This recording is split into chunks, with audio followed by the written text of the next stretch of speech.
Good evening and thank you for joining us for KREM News 10 at 10, where we give you more news in less time. We start with a developing story tonight. Post Falls police ended a SWAT standoff within the last 2 hours. That standoff was at an apartment complex in Post Falls on East Celtice Way and North Spencer Street. Not much is known at this hour, but we do know at least one person is in custody. We are working to find out more details, and we will continue to bring you the very latest just as soon as we learn it.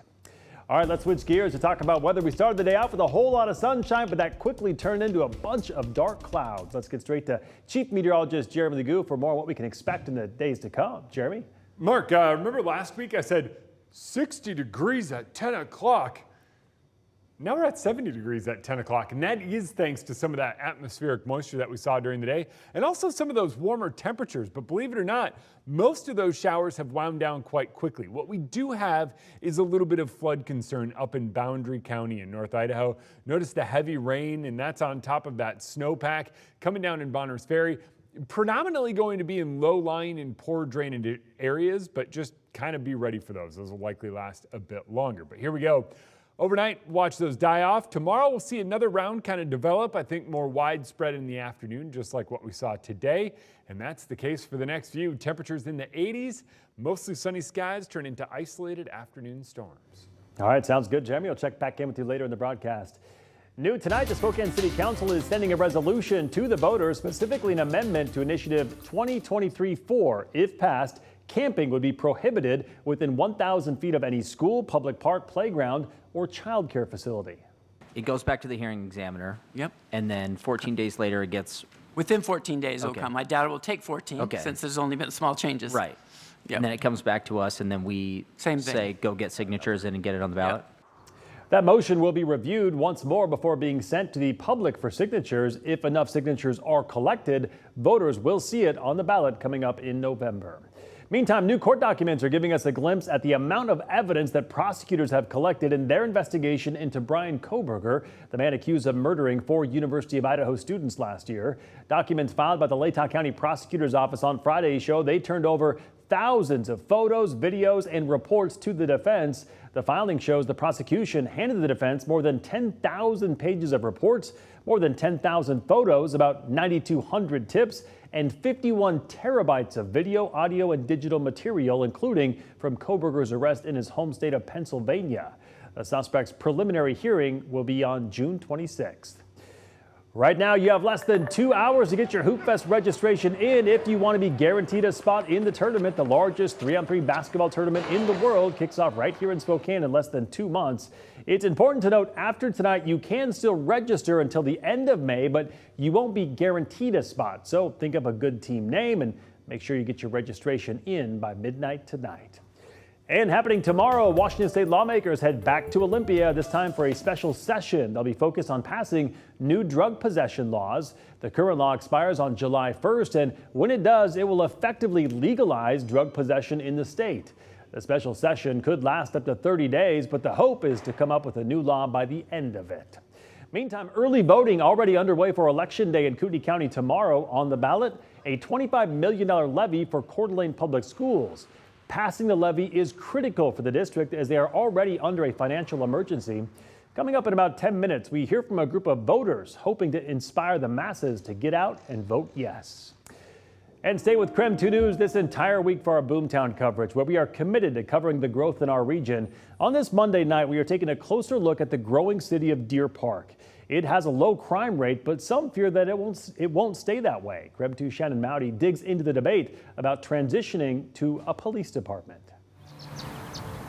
The quiet and safety of Deer Park Meadows subdivision drew Linda Androsky here 3 years ago. Oh yeah, it's really growing. There's several subdivisions going in. A lot of people like the quiet, small town atmosphere. Right now, Deer Park contracts out to the Spokane County Sheriff to have 2 deputies patrol full-time. Coverage City Council member Caleb Stapp says they've tried to increase. Each time in the last 7 years, we've gotten this consistent answer of Deer Park, you don't need this yet. Just within the last few weeks, Spokane County agreed to add a 3rd deputy.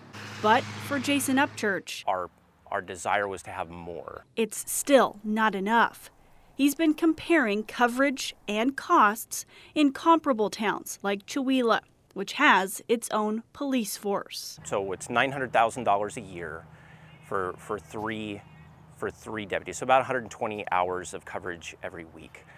So to put that into perspective, Chewelah, their entire policing budget, I think, is around $935,000, and they have 5 officers. It's one reason Upchurch has led the push for a Deer Park Police Department. March numbers from Spokane County show while Deer Park crime has increased, in some cases 500% one year to the next, the actual numbers are still low. But there are other numbers that concern those wanting more police presence. I have heard those stories of longer response times, 45 minutes or an hour to get out after a call. That same March report shows Deer Park residents are calling for law enforcement more, but getting no response much more frequently. When I read the reports and I see a 50% increase over 2 years, that's a big increase. Though not everyone is concerned, at least about crime rates. People are excited about a fake dream, because it's being sold that way. All we're going to wind up getting is higher taxes and tickets. After living in cities like Portland and Seattle, Mike Achura isn't worried about what he says is petty crime in Deer Park. Investigation fees, all the different parts of the lab fees, all that. We can't afford all that. If there was a serious crime here, right now, the Sheriff's Department would cover all those costs. But is something like starting an entire police department from scratch even possible in Deer Park? Where would the police station go? Would it actually be cheaper than what the city's already doing? So many questions. So the city is turning to the experts. This is the first serious look into starting our own police department again that I'm aware of. The city put out requests for proposals last month to have a consulting firm evaluate the costs and feasibility of creating a police force here. So I would like it to happen sooner rather than later. Again, things aren't going to get cheaper over time. But it likely won't be until fall when the full possibilities and barriers to the department dream will be presented to council. Shannon Mowdy, KREM 2 News. And our Boomtown coverage continues tomorrow. We looked into how successful the City of Spokane's Pavement to People initiative has been. We're actually turning parking lots into buildings. The initiative incentivizes developers to build on vacant lots downtown by giving them a tax exemption for construction costs. The catch is their housing has to be affordable. So tomorrow morning on Up with KREM, our Nicole Hernandez spoke with the developer who is breaking ground on a new apartment complex this summer. And our Boomtown coverage doesn't stop on the air. Check out KREM 2 Plus to see everything we have done so far. It is free to download on Roku and Amazon Fire. You can also text us the word Boomtown to 509-448-2000, and we'll send you a link to all of our stories straight to your phone. And now to our Night Beat with a quick look at today's top stories. Today we learned just how much it could cost to build a new Spokane County jail. County commissioners are considering 2 designs right now, one with a more simplistic design that would cost about $309 million. The second would cost a bit more at $337 million. And this option would still make room for more beds, but would also make room for future expansions. Option 1 looks the most reasonable in terms of our limitations with financing. It's probably more reasonable at the $309 million mark, being able to hit that in 2028. Both design options bring the project close to or above the total bed goal. Now, to be clear, voter approval is still needed to move forward with the project.